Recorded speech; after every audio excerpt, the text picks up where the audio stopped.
Hello and welcome to the Empowered Couples Podcast, where here you get modern, non-boring relationship advice for you and your partner to communicate like pros, fight smarter, and stay on the same team no matter the challenge that you face. I am one of your hosts, Aaron Freeman. And I'm Jocelyn Freeman, but you all just know us as the Freemans. And this episode is 5 ways to be an exceptional partner no matter the circumstance you face. And the end there is really important because for a lot of us, we can think, oh, I can be a great partner when life is great, when we're on vacation, when things are going well in our family and it's easy. And we got a promotion and money's coming in and the expenses are low. The kids are behaving. We got a great interest rate.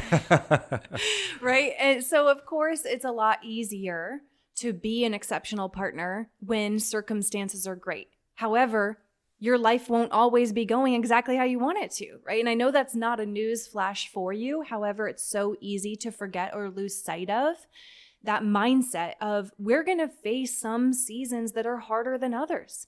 If you plan to be together a long time, be prepared for there being many different seasons, many different chapters. And we've been together 10 years, going over 10 years now, plan on many more decades together. And if you want to be together a long time, you've got to recognize what season are we in? What are we facing? But I want to be an exceptional partner no matter what we face together. And we talk to couples all day, every day. So we hear a lot of what people are going through. We have been through a lot. We have faced many seasons together. And I promise you that we have actually gotten better for each other. We have actually been more resilient, more bonded, more connected in the harder moments. That's where I feel like the true test lies for all of us. Would you say in the harder moments or from the harder moments? Oh, good question. I would say, I think it's from the choices we make in those harder moments and how we make sure that we are focusing on the big needle movers, a lot of which we're going to be covering here today, these 5. And yes, of course, then you enjoy the fruits of those choices afterwards. But we don't let things totally slip in a hard season, right? Even if we're facing something, whether it's been a financial season that we faced last year, you guys heard us a lot about that, or it's been something with a family member or our health. I mean, there's been a lot we have faced. It's the choices that we make in those moments that really are the test during and after, I think. Yeah, and the phrase letting things slip is an interesting one given the 5 that we're about to go into, because as I reflect on these, I wouldn't necessarily think of, oh, I let these slip. They might be things that I didn't even think of to put in. So not as a correction, I think that's how, as we were putting this together, I started thinking about these. It's like, oh yeah, it's not that I was doing this maybe and now I'm not. It's like, oh, this would be a better way to step up and be an exceptional partner here, given the situation. And as we go through these, this is a podcast, right? Wherever you're listening, on the go, walking, going to work, in the gym maybe. I think the practical sense is you pick one of these 5, and if you were to really implement that, that would go a long way. Yeah. Don't think you have to now put all 5 of these into place. And I'd challenge you, maybe 2. One at a minimum, okay. Maybe right. 2 of them could really be a needle mover for your relationship. So let's dive into them because all 5 are really powerful. You'll want to hear all 5 of them. So the first way to be an exceptional partner, no matter the circumstances you face, is that your words and your actions align. Now, that may seem so obvious, however, it's so easily forgotten, especially when life isn't going your way, especially when you're facing circumstances that you didn't choose. It's very easy to say yes to things because you want to make your partner happy, or just because you're rushed and so you're like, yeah, I'll do that.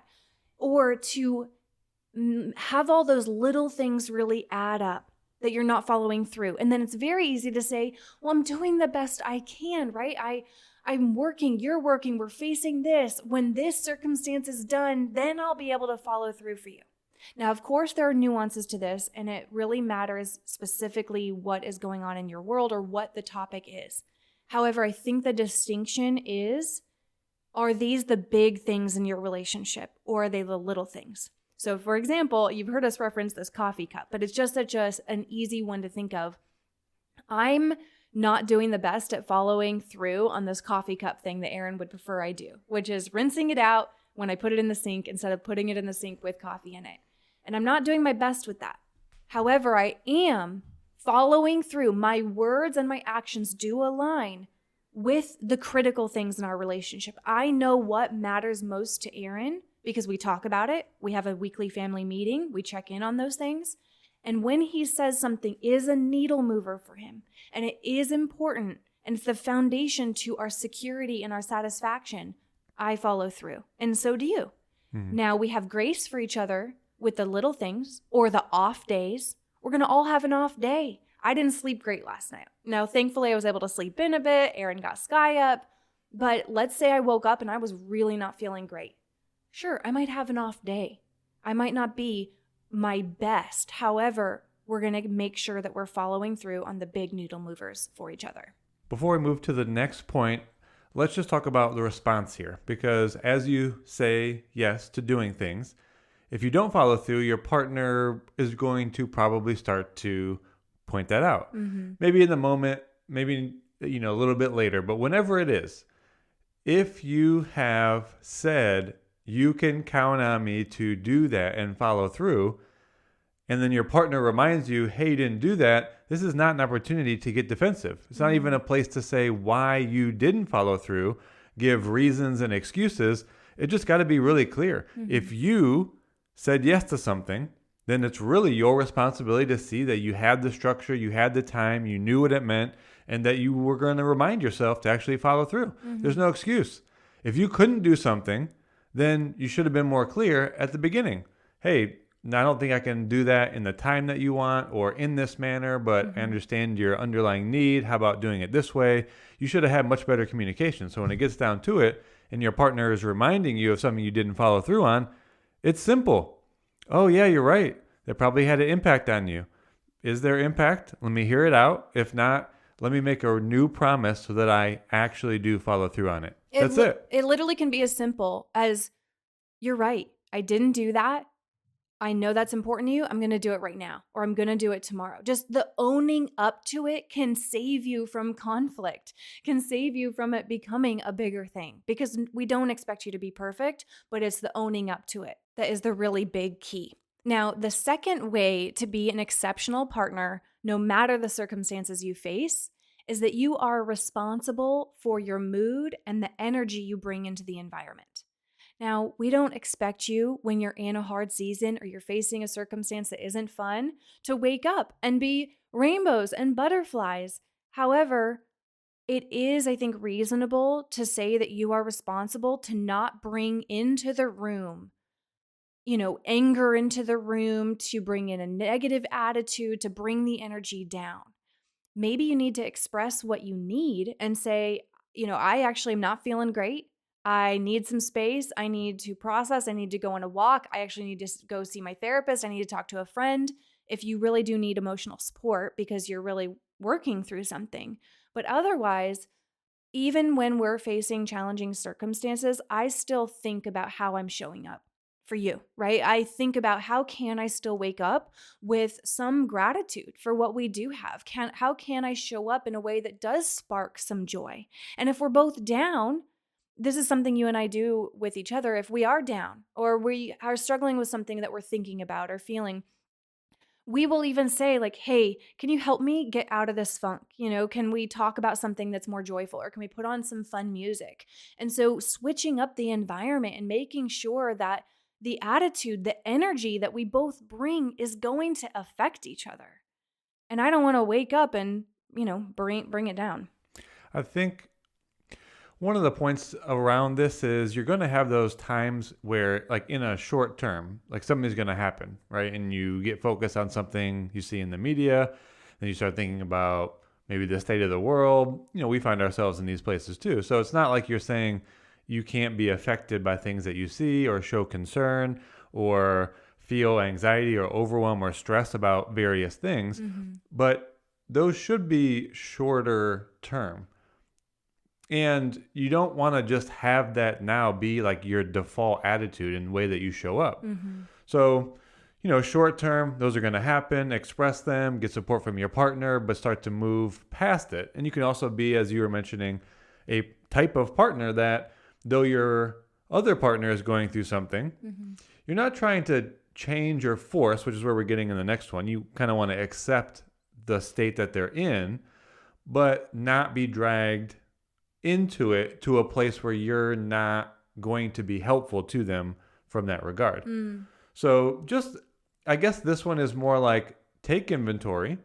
Where would you say your default attitude has been most of the time? All right. Most of the time, it should be more connecting, focus on your partner, positive, focus on a bigger purpose and aim, have some joy and enthusiasm towards creating that life together. And then, yeah, we have these things that come up, but the majority of your attitude should be holding that kind of more positive space for both of you. You bring up a good point of this, I want to say, before we move to the third, which is we are affected for sure by circumstances. We get stressed, we get overwhelmed, we get sad, we get angry, both by the things we're facing and things that we see just across the world. The distinction is we don't let that unconsciously drive our actions and our attitude towards each other. We don't just keep trying to power through being overwhelmed, being stressed, being upset by something, and then we're shorter with each other and we're more reactive, we're not present. We open up to each other about what we are facing or what we are experiencing, our internal world, and ask for what we need. And that might be different in each moment. It might be needing space. It might be needing to cry. I will say to Aaron, hey, I just need to open up. I am feeling all this and I need to share it with you so that I can get back to having a great day together. So, and this is probably leading us more into point 3. So let me make one last point here about specifically being responsible for your mood and energy in the environment. I think you also need to focus as an individual on, am I showing up as a fulfilled person more frequently, and kind of hold that attitude as not a direct but indirect invitation to your partner. So focusing on the things that are meaningful and like pursuing purpose for yourself, however big or small that is, but having that kind of mentality and focusing on growing yourself, and then that being the attitude that you bring. I'm a fulfilled person. Now, when your partner has something that they're being influenced by or impacted by, you could still listen to them, which is again is going to be our next point here. You can accept where they're at and then still be, hey, I'm super fulfilled over here. So anything you need, I'm here for you, as well as soon as you're ready, I'm like fulfilled and I'm focused on what we're creating. So it's like an invitation. Come meet me in my camp and I'll be ready to lead us. It's almost like I'll modify slightly the way we said the third one then, because of what you just said. So the third way to be an exceptional partner, how we had written it, is that you are the person your partner can go to for support, to be filled up, and to be heard. I think adding what I'd say there is really distinguishing between interdependence and codependence. Right? So codependence, to what you were saying, would be that I am now taken out by what you're dealing with, right? Like I become overwhelmed and consumed by you. Like if you come to me. My emotional state is determined by yours. Exactly. What we're saying is that you are present to your own experience, right? You are allowing yourself to be in joy if that's where you're at, even if your partner is overwhelmed or stressed, and you can hold space for them. Right? You don't become consumed by what they're dealing with. You can hold space, you can support them, you can hear them. And this is something couples miss so often is their partner comes to them and maybe they don't say it in the right way. Maybe the way they say it is a little rude because they're stressed. Instead of reacting back to it, maybe go, okay, what are they overwhelmed by? What do they need? What if I actually checked in on them instead of reacted back? What if I actually said, hey, hey, are you overwhelmed? Or, what's going on for you? Some kind of way of checking in on them instead of being hijacked, taken out, taking it personally, and then it becoming a whole thing. And then when you're consistent with showing up that way for your partner, when they bring stressful, overwhelmed situations to you, or they just feel down, then you want them to feel as if you are the person they can go to for that without being criticized, without being invalidated. And largely, I think from maybe the male to female perspective, it's that you can come to me without me just trying to immediately change Fix it. where you are. Well, exactly. Yeah. Fix it. So there's a level of acceptance. It's quite the balance. Like, can I actually accept where you're at now and listen and hear you out while still maintaining a stance of being fulfilled and being ready to move us forward when you're ready? Yeah.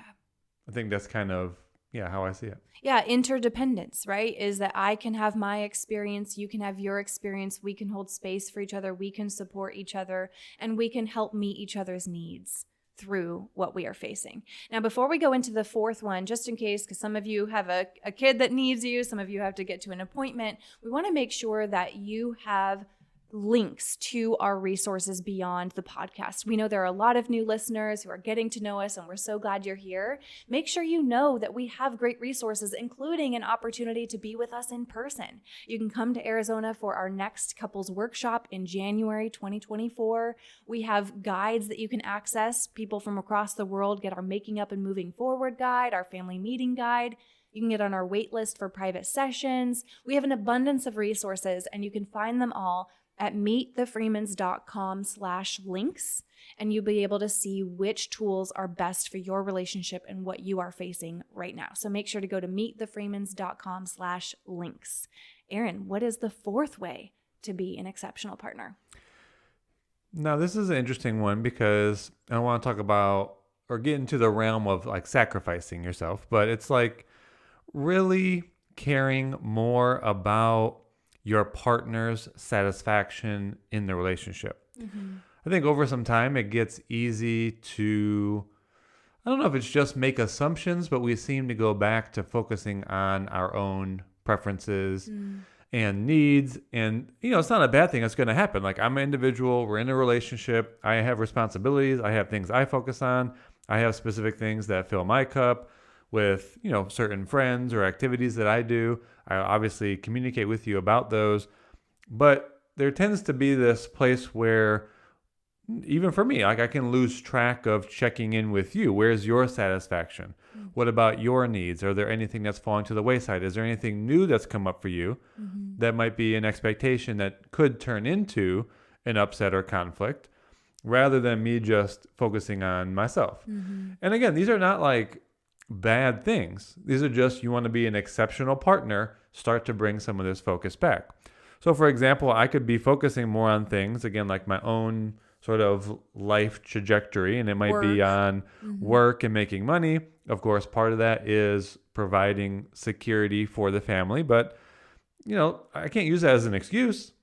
Am I focusing on my work and, making money for the family, but have I even thought about the family's needs recently? Or am I using that as, I go to work and I make money all for you, all for the family, and I don't get any appreciation for that? It's like, we haven't really shown a lot of enthusiasm towards your partner recently. Or being home, yeah. Yeah, or being home. So not saying that's everyone. It's just, what external things are you focusing on? Maybe social life, maybe, and this is an interesting one. You can correct me if there's anything that needs to be adjusted. And again, there's nothing inherently wrong, but if we're talking about ways to be an exceptional partner, and that's focusing on the satisfaction for your partner, taking care of your kids together can be something that takes you away from being more attuned to what your partner's needs are. Again, like kids for sure need presence and need taken care of, and that's awesome. But your relationship is also a reflection to them of their secure base, of the relationship that they're going to get into the future. How mom and dad had no conflict. Like, they're going to be really attuned to your connection, your disconnection, your overall attitudes for one another. And so that's something you need to pay attention to as well. And the last one I wanted to say is, even downtime, right? It's because, am I focusing more on rejuvenating myself, which might look like being on my phone or a movie or playing a game? And it's like, yeah, I can argue that I go to work all the time and I'm doing that for the family, and money is for security, and I need some downtime. So now don't see my partner, and now I'm sitting on the couch and I'm on the phone. It's like, well, if we're talking about being a partner, you have to pay attention to what is going to be moving the needle for my partner's satisfaction, and maybe oftentimes what's turning that the other way. Yeah, the only addition I'd make to that with the nuances is that satisfaction, right? So being satisfied in the relationship definitely requires flexibility for the circumstances you're facing, right? Depending on what you are working through right now, whether you're facing things in your health, with your kids, with finances, with family members, we don't have to have the same expectations that we had before. Like, it might not be realistic that you're getting 2 date nights a week and you're getting 2 hours of quality time every day together, right? Especially when you have kids, that's not the reality for most, really, if any, couples. However, it is just finding creative ways to prioritize each other. That's why we like our 30-day couples challenge, because it really is the buildup of all the small things. You might not be 2 hours a night hanging out, laughing and smiling and cuddling and just having this deep conversation. Maybe it is going to look like, a few minutes every day to deposit into each other's love account and, getting some time alone every week, even if it's an hour or two. So adjusting your expectations for the season, for the circumstances that you're facing, but not letting it go to zero, right? It's that no matter what you're facing, there still are little ways that you're focusing on each other's satisfaction. That's why you guys just pay attention to those little deposits that you can make to their love account. And then let's wrap this up with the fifth way, and that's you are resilient in the face of challenges and you focus on solutions rather than problems. Mm-hmm. Now, I don't want to contradict my statement from earlier where men are focusing on, fixing. Right. So solutions can be more in the realm of changing an emotional state or just understanding, right? So solution can be not just the action or decision you need to make to move towards an outcome that you like, but it might just be a solution for repair. Or how do we move past this slump? How do we get past this emotional state that's not serving us, right? So that can be a solution. So what we're saying is focus on things that are going to be able to move you forward. Exactly. Rather than just keep focusing on the problems. Yeah, a common pattern we see with couples when they are facing harder circumstances, whether those be in their marriage specifically or just the life around them, is they just let it keep going. And they keep letting the circumstances be the driver rather than them say, okay, you know what? We are facing this challenge. And saying, you're not the problem, I'm not the problem. This is the challenge that we're facing. And what do we want to do about it? Instead of just saying, well, I'm too busy to focus on this, or there's no way we can overcome this. No, if you sit down together and you're on the same team and you get creative and you are resilient, you can identify the challenge together and go, what are we going to do about it together? You just have to take the time to talk through it, to see your way out of it, even if it is subtle changes, right? Because you, depending again on what you're facing, you might not go from 0 to 100, right? Or go from where you are now to bliss and happiness, but just even slight changes. A big dynamic we've seen recently, I think just because of what's going on around the world and just the time of year, one partner might be really focused on finances, for example, and I'm worried about our security, or I'm, really working hard. I'm focusing on our business because this is why I want to provide security for our family. And the other person's like, what about us? What about quality time? What about you being present with me? What about you having energy for me? And instead of making each other the problem, going, okay, what's the problem we're facing right now? Being able to balance work, professional life, and us as a couple and our family. How do we make both possible? Let's write out 10 ways that we can create more harmony between the two of those. Instead of arguing about why you need to be this way and why you need to be this way, that isn't going to get you anywhere. Identify the challenge that you're facing, literally write out possible adjustments that you can make, because if you get in a creative state, you will find at least one change to your life, to your structure, to getting help, whatever it is, to be able to move you forward. Because that is what you both want. You said something, Kieran. You both want progress.